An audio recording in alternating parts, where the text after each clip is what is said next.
Usually I'm just like sipping it like vodka and seltzer. Less fat every day. I don't try to make sure I'm less fat. I just my goal is to break the 300 mark, and I lost 14 fucking pounds, and I'm pissed. AIDS is a killer.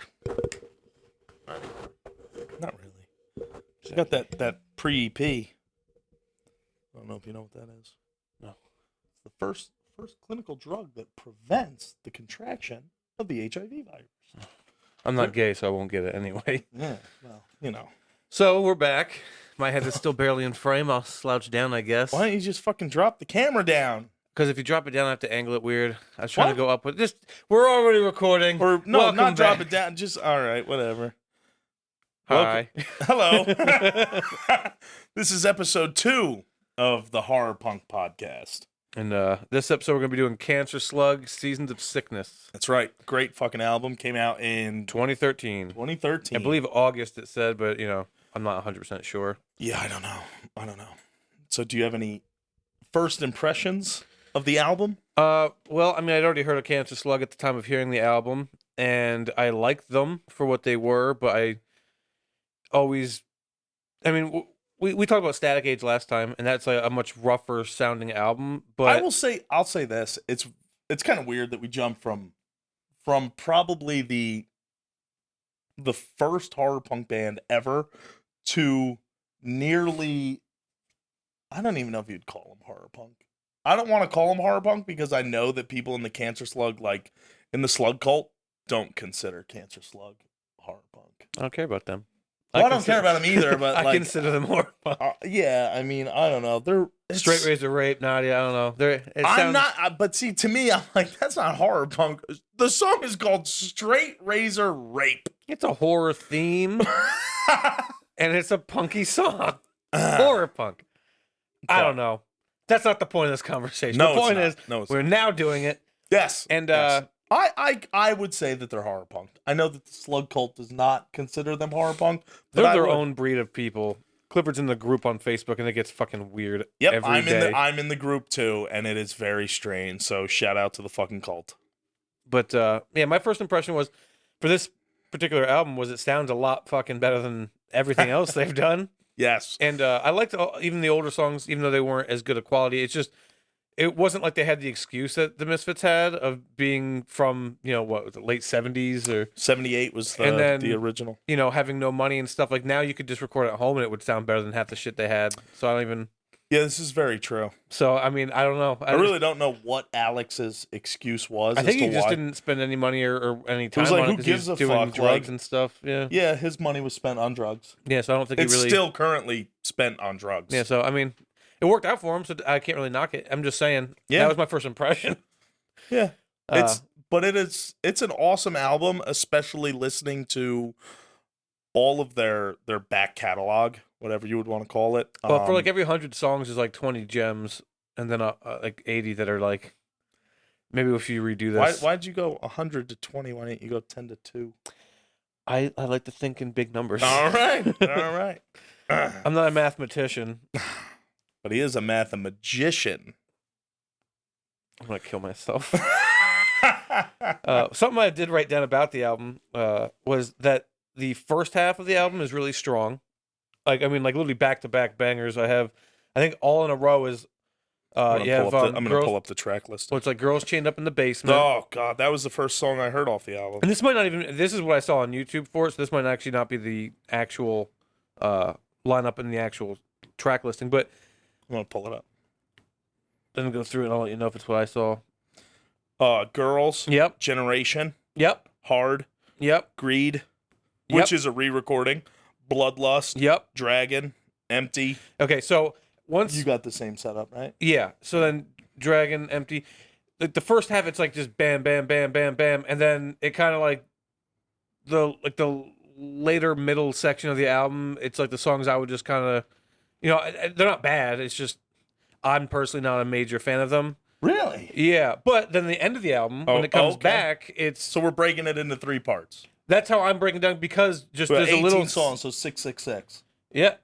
And there's like a little section in there that's... So I'm not a mathematician, I'm a math-magician. Yes. See how I did that? Smoking mirrors. Suicide. But then it comes back at the end, and it's got like Taking the Knot, I believe, is at the end. Yes, which And that's then why. Pagan. Yeah. Oh, it's got Burning Again. Yep. So yeah. Still Soulless, which I believe is a re-recording as well. The original There's is always just called re-recordings. Soulless. But yeah, Yeah. I think the ending of the album is really strong, and the beginning is also very strong. It's just the what the fuck is my drink? You kind of valley. You kind of dip in the center there. Yeah, and again, it's not, they're not bad. It's just they're not great. I haven't listened to the album back to back in a while, or cover to cover, whatever you want to say. But looking at the track list, Well, that's another cool thing about every horror punk band is if you just have 20 minutes, you can listen to it back. This is very true, considering the first song is 1 minute and 16 seconds long. My first note, and the lyrics are all the same. My first note after the release date is most songs are under 2 minutes, 18 songs, and the album is under a half hour. That's great. Most songs are under 2 minutes, and they're usually like a minute and a half. $1.16, $1.47, and the ones that go over 2 are like 2.5. They're not even 3 minute songs. See. Well, longest song on the album, we got 3:12. Yeah. 3:12 is Greed, which you kind of can't even consider that part of the Season of Sickness album because it's a re-recording. Yeah. Well, I mean, so other than that, you've got Everything, which is 3:04. We already hit quite a few things, like the release date, most songs of the album under 2 minutes. It's a better sounding album. But another thing I like about it... I think this was their first studio quality actually recorded album. I'm not 100% sure. Well, I know that like I think Tales from a Butcher might be. But I believe that Tales of a Butcher is a remixed compilation of previous albums. That might be much true. Like, I want to say, don't quote me, Alabama Bloodbath and like Beast with or Battle Hymns. Obviously, all the Battle Hymns I believe are compilation remixes. I think. I'm not great on this topic. I like Cancer Slug, but I'm definitely not in the slug cult. I'm not someone I can't consider myself a big fan. I do like a lot of their stuff, but I'm not very knowledgeable on their history and stuff. I think what would be cool is if we reached out to certain people in the slug cult for the follow-up episodes to this. And we'll just get a bunch of people wearing stockings and whatever they want to do. I mean, they want to fucking, that was the one post they want to fucking shoot if they want to shoot heroin and then fucking like phone in on our fucking podcast, I'm cool with it. I don't care. Well, Clifford showed me a picture of a guy. He literally just had a stocking on his face and he was like, I think I need a bigger size. And that was the post. It had nothing to do with the band or... That sounds like stuff in the slug cult. Or like another guy had a baggie of meth. And there was one that said like, totally got marked tonight. And it was a picture of his arm carved up with like a half-ass Cancer Slug logo that Alex himself carved into his fucking arm. Yeah, they were branding their fans in fucking shows. Which is, I mean... That's their thing. I'm cool with it. That's fucking cool. That's consenting adults have fun. Yeah, exactly. Incest is the best, Yeah. Incest is the best. So another thing I like... Shirts, slogans, or hashtag. Come see me do stand-up. I talk about, incest. So... I talk about... fucking my family. Well, I don't. They fucked me up. So now I'm a comedian. Another thing I like about the album is the girl backup vocals. They're very prominent in this album a lot, and especially in Generation Behind. Yeah. Yep. And it's also obviously Girls Chained Up in the Basement. They have a little bit, I believe. Mm-hmm.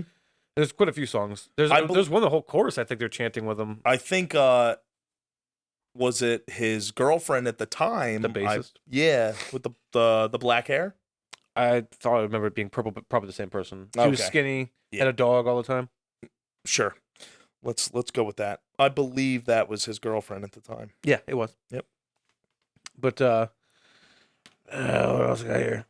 Oh, so There Is No End has almost identical music as Hard for Your Blood and Girls Chained Up in the Basement. If you listen to it, they're all the exact same chord progression, but Girls Chained Up, it's more just straight strummed, whereas in Hard for Your Blood and in There Is No End, it's almost literally identical. Like the way that he cuts it up. Kind of like what we had mentioned in episode 1 with Static Age and TB Casualty. Yeah. That it's pretty much the same. This is a bit... I was going to say more complex of a rhythm, but it's not. It's just... Cancer Slug is a complex musical band. That's coming from a musician. Yes, I don't know if I classify myself as that, but He mixes music, he listened plays to guitar, he things. plays the drums, he's a singer. I would consider Preston a musician. A magician, sorry. I've I'm been everything. drinking. I've been molested. The lyrics on this album is the last note I have on here. Is Okay. the lyrics are what the fuck is poetically disgusting in standard Cancer Slug fashion. So like taking the knot, stuff like that, girls chin up in the basement. There's a lot of songs on the album. But, I mean, just listen to the album, you'll know. Or any Cancer Slug, like Nadia is probably my favorite song. It's a great song. And Straight Razor Rape is great. He says really fucking gross shit, but the way he does it, not all the time, sometimes it's just very straightforward, but sometimes the way he words things, it's like, I think even people who don't want to hear that shit are like, oh, it's kind of clever the way he did it. Like I said, sometimes it's very straightforward and direct, but sometimes Like Straight Razor Rape. yeah, but then like other times, like he just the way he paints the scene, Like perfect taking example. the knot, it's like Taking the knot is not good, everyone knows but, what that but means, something but- that's I know. It's just weird. It's like who Yeah. the fuck doesn't take a knot? yeah, right? Come on. Haven't you ever fucked a dog before? God, losers. Have you had a um, dog fuck you? Like the song Me. It's not on this album, but I'm talking about how he says he's poetically disgusting. The lyrics are I am shit, but at least I am me. But the way that he sings it, it sounds I don't know. I don't want to say like it sounds good. You know, that sounds fucking stupid to say that, but No, but it's clever. yeah, yep. That's and why like, when there's, we go to write lyrics, when I'm always bitching and we get in like the conversations, like I don't want to just say something. Like I want to say it, but I want to say it without saying it. Like it's almost like you're treating like your audience is stupid. Like when you do a movie or something, like they tell you like show it, don't say it. Right. So like if someone's like I don't drink, when instead of doing that, like Edgar Wright, I believe is his name, the director that did Shaun of the Dead and stuff. There's a scene in This Is the End. No, not This Is the End. At World's End, where instead of Nick Frost saying he doesn't drink, it shows the bartender pouring everyone a beer and him getting poured a glass of water, and that's how they establish it without saying it. right. So I view everything like that. So I don't like when we write lyrics, I don't like it when I'm like, oh, and then Just we cut her straightforward. and blah blah blah. It's like you could paint a better picture and let the audience Yep. figure it out. And even if he does come straight out and say something very, very vulgar, it per song, I'm not saying all the time, it comes out in a very eloquent, for lack of a better term. Sometimes, yes. Right. Sometimes not so much. No, yeah, correct. You know, like But you when he know. does pull it off, it sounds like he's actually like a lyricist. Is the best way to put it. Yeah. Yep. He actually comes off like he gives a shit about what he's doing. Yeah, sometimes it comes off and he's just smash mouth in your face punk rock, Which It's- fits their which totally yeah. total image. So It does. It all does. fits And then them. at the That's- same time, like there's, you know, certain songs that comes off and they're a lot softer sung and there's more of a vocal melody to what he's doing. I absolutely love Alex Story as a vocalist, as a lyricist, as a songwriter, whatever you want to say. Whatever you want to classify Alex as. I think it's awesome. well, I like. I mean, he just. Another thing I had written down that I actually didn't name is the fact that like because he does all the guitar and everything too, right? Mhm. I mean, he basically I writes don't know everything. I don't know if he does it all, but I know that He he has basically said writes in the it. songs, Yeah, I he has thought. said in interviews that he'll get an idea, and then he'll like strum it out on guitar, sing some lyrics, and then he just like throws it at the band. I don't know if that's what he still currently does, or if that's how all the songs are, which is kind of like a Danzig, Dave Mustaine kind of deal. Oh yeah, a lot of bands tend to have like the leader, Yeah, but it just. I like the fact that like he'll write some dark shit, but it's almost always, and especially on this album, it has like this weird. This is another reason why I classify it as horror punk is even though it is punk and it's fast paced and it's heavy a lot of the times, it also still has that doo-wop-y kind of vibe to it. definitely. It always has the balance and like the happy-go-lucky feel about it, even though he's saying some really dark shit. Yep. Especially on Seasons of Sickness, like almost the entire album, except for songs that I almost feel like they could have been on a Doyle album, like Yeah. Pagan and stuff. Mhm. But I mean, they still have like you know, it doesn't sound like it entirely should be a Doyle song, but it just sounds like more in that vein as Which- opposed to being more of like the show tunes. Which not to get into the whole Doyle and Cancer Slug thing, but Well, I we'll get there believe eventually, I'm sure. oh yeah, definitely. When this came out, I want to say he was fronting Doyle I believe it was, yeah. at the time. So there could definitely be some influence from how Doyle wrote or what he was singing vocally for Doyle at the time. Well, like even like the breakdown section, even though like somehow they fit a breakdown into a 1.5 minute long song of a girl chained up in the basement. Like it has yes. like the Oh first my chorus, God. and it Yeah. goes, Very. Yeah. it's like Very a almost doily, like Doily, Black Doom, Sabbathy, yeah. Doomy, Sludge. And obviously Doyle is very influenced by Black Sabbath. So Of course, and Van Halen. that's like you can just tell like he picks shit up. Like you can tell Alex like is still growing and like takes things in. So it's really cool to like see like their progression. Which is interesting that like I think it says a lot towards Alex, and I'm sorry if we're selling Cancer Slug on the whole short, by constantly referencing Alex, but that's what I look at when I think of Well, everyone else Cancer is kind of Slug. like an It's interchangeable just member aside from the correct. drummer It's the same who's now thing when I dead. say Danzig. Like Well, there's a couple the guitar band. players in there I would definitely give some serious credit to and Well, that's Danzig, it. But yes, but when you say Danzig, you immediately Yeah, he's definitely the one who- think of Glenn Danzig. You Well, don't he's think the- of John Christ, who was the best guitarist they ever fucking had. That was Danzig 1 through 4. Yeah, I like him a lot. Yeah, He's probably my favorite with yeah, them, but he was the best. And The I original personally lineup think was of the him- fucking best. I personally think of him, but I'm also a guitar player. Yeah, But either way, Danzig definitely had the final say with everything. yeah, oh yeah. So I mean, 100%. even if you did, that write was the some whole shit- reason that's another conversation. Yeah, well, I'm sure we're gonna get to Danzig. We'll get to Danzig as well. Coming up. but I know we're that's- gonna be doing Calabrese, Yes. and then there was somebody else I was thinking about earlier I wanted to do. I'll probably discuss it after the podcast. I lost my train of thought that I was saying. My about bad. that. Oh, What the fuck were we saying? you think of Alex Story when you think of Cancer Slugs, not to sell anybody short. Because we were saying that he's still, even to this day, it seems like he's still growing and developing as a musician. He doesn't seem like someone that's afraid to venture outside of a comfort zone. Oh no, I think Which- he doesn't have a comfort zone. I think. But that's it. Like, he strikes me like, which is a huge compliment to him because I know how he feels about Glenn. He strikes me like Glenn Danzig. Like, Danzig did the Misfits and he felt like, I need something different. So he did Sam Hain. He's like, let's do something different. And he did Danzig. And he's like, let's do something different. And he ruined changed. Danzig. That's it. He changed the sound of his own fucking band per album until what he is today. And I think that's kind of what Alex does. If you listen to old Cancer Slug, it's very aggressive. It's very abrasive. It's You could very tell he's just smash kind of mouth starting rape out, punk. yeah. Yeah. And now he sounds still not like the most developed music in I the don't want to world, say he's but polished, but I mean, he's definitely a hell of a lot more polished. he definitely than got was. better at what he knew and then learned some stuff along the way. Correct. So Yep, I that's agree. why they're cool. I like the fact you could just kind of follow their discography and if you could handle some of it. Yeah. Some of it's really rough for me. I have a hard time with quality with music sometimes. Yeah, some of them are really, really bad. What's cool? Was he giving it out for free for a while too? What's that? Alex, wasn't he giving out a bunch of Cancer Slug for free? Yeah, he probably was. I remember I reached out to Alex personally, and when I first found out about Cancer Slug, and I was like, "Hey, I love your fucking band, and I totally want everything you guys have. Where can I buy it? How can I get my hands on this?" And his response was, and I think it was like through like Bandcamp or some shit like that. And he's like, you can find some shit online, but other than that, I really don't know." And I was like, "Can I just buy it directly from you?" And he's like, "I mean, I guess you could, but I don't even have as much stuff as there is online." And I was like, "Oh, all right, cool."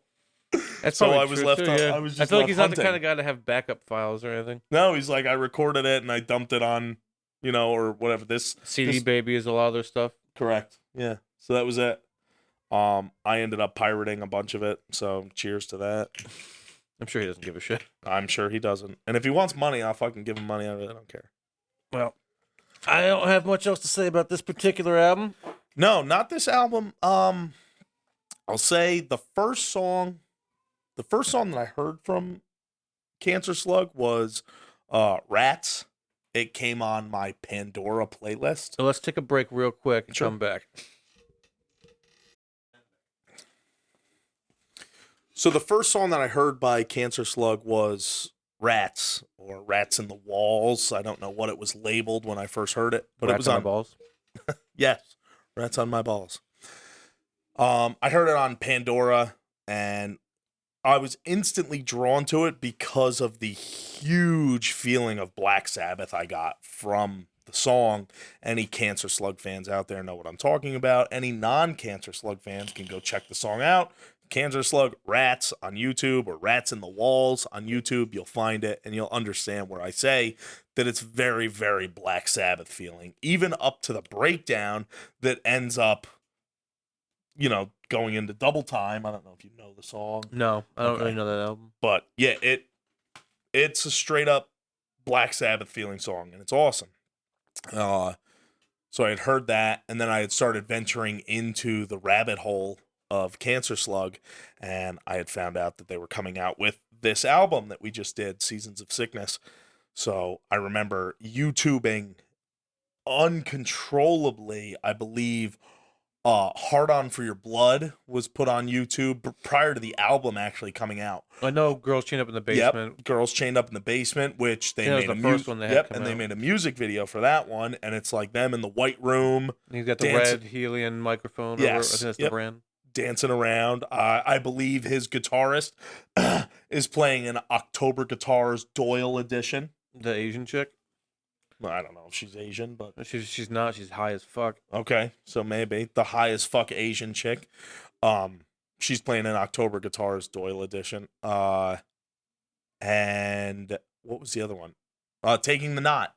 And the image or the video image for Taking the Knot was just a Rottweiler like barking and foaming at the mouth, and I thought that was really funny. But when I heard those songs, I was so anxious for this album to come out, and it dropped and I got it, and I played the ever-loving shit out of the album. I thought it was great. To me, it is one of the best Cancer Slug albums I've ever heard. Yeah, I think it's probably my favorite. Yeah. I mean, I have to hear the newer ones again. It's been a little bit, but yeah, I mean, I say Beating a Dead Horse is probably my new favorite, but this in the trilogy that Alex released with Seasons of Sickness, which was Seasons of Sickness, Symphony of Savagery, and Sassy for Satan, all obviously SS. Sassy for Satan I liked a lot too. Yeah, Sassy for Satan was good. But they were like considered the trilogy, but out of those, Seasons of Sickness it's a ripper, it's a banger, it's great, cover to cover.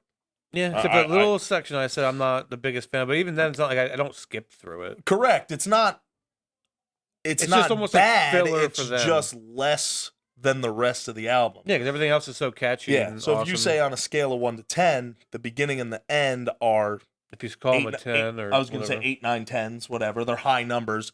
like a 6 or 7. Correct. Yeah, it's still above a 5. It is. I say like it's like a 70 out of 100, and then the beginning and the end are like 100. You know. Okay. I like big numbers. You do. Yeah. I'm a math magician. He's a math magician. It all comes full circle. Full circle. Like the noose I'm gonna put around my fucking neck. So anyway. So that's I guess that kind of wraps that up. I mean, it's definitely a lot quicker than album 1. Yeah, well, I mean, album 1 was a big conversation because it's the Misfits. It's the fucking Misfits. It's the birth of fucking horror punk. And also this podcast, so yeah, I'm sure every episode will be a different length or whatever, but yeah, we're not on time limit, motherfuckers. So we're gonna be don't peg us down. You could peg us, but don't peg us down. Peg him. You could peg me. Don't peg him. But he's a loser. But don't tell him I said that. I'm gonna kill myself anyway. But yeah, we should apparently be on like every streaming platform for podcasts. I don't even know what they all are. I just know I to listen to everything on Spotify, so and it's supposed to be on Spotify, podcast app, iTunes, stuff like that.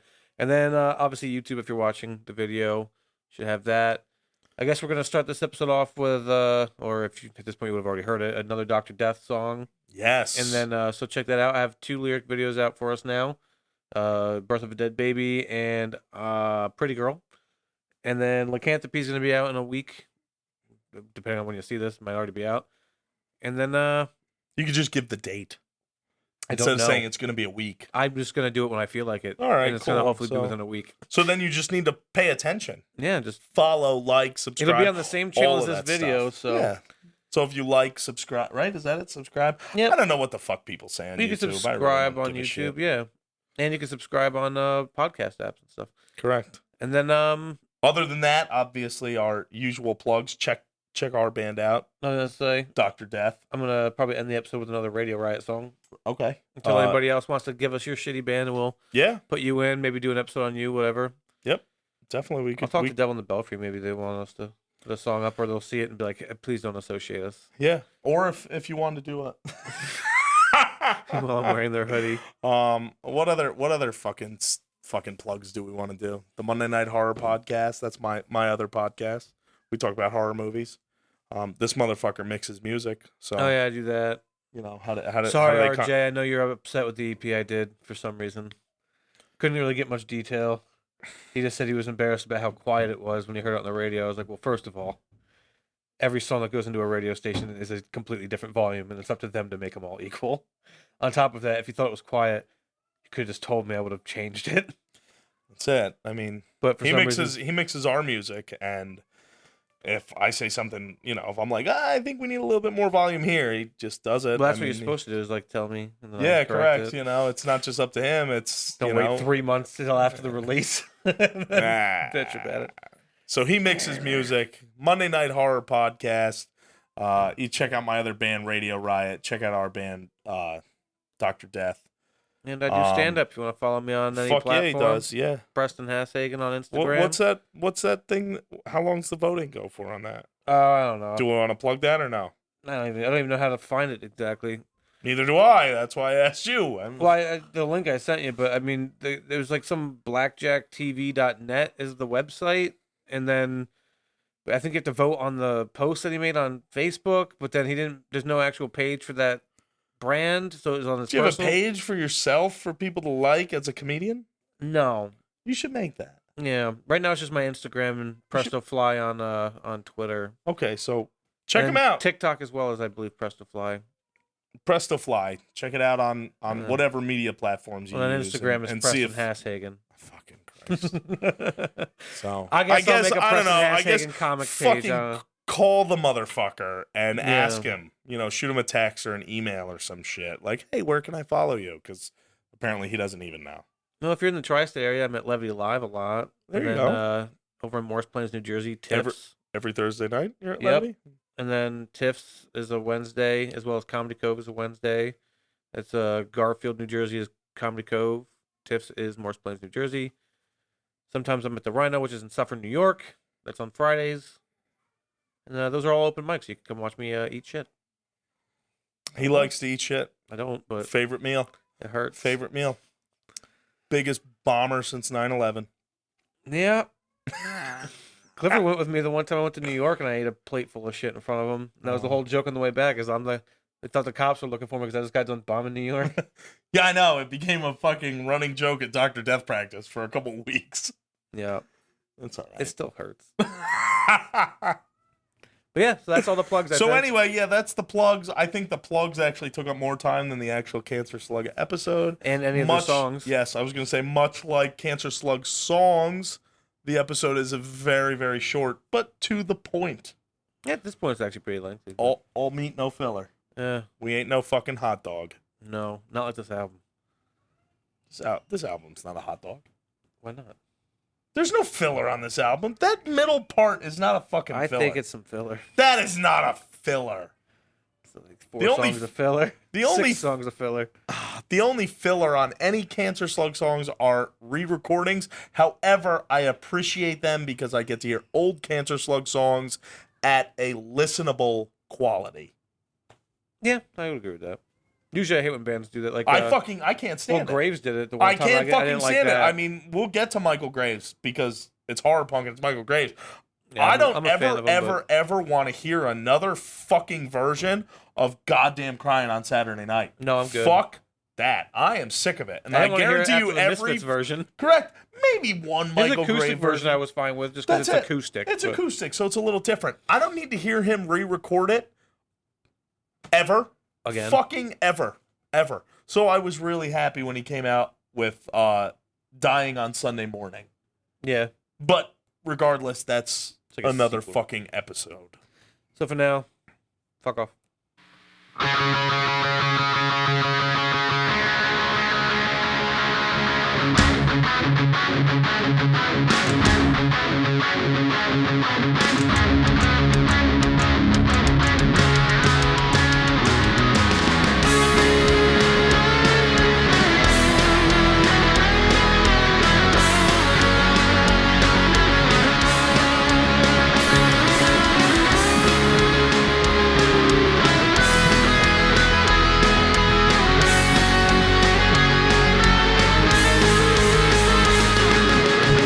When I was a little boy, my mama told me, son, don't piss off 7 men when all you're packing is a 6-gun. The world will chew you up and spit you out like yesterday's bag of trash. Don't be like Tony Montana getting high on your own stash. Falling away from me, falling away from me, falling away. Falling away from the shitty one more sound. Falling away from me, falling away from me, falling away. If I don't make it out alive, put me 6 feet in the ground.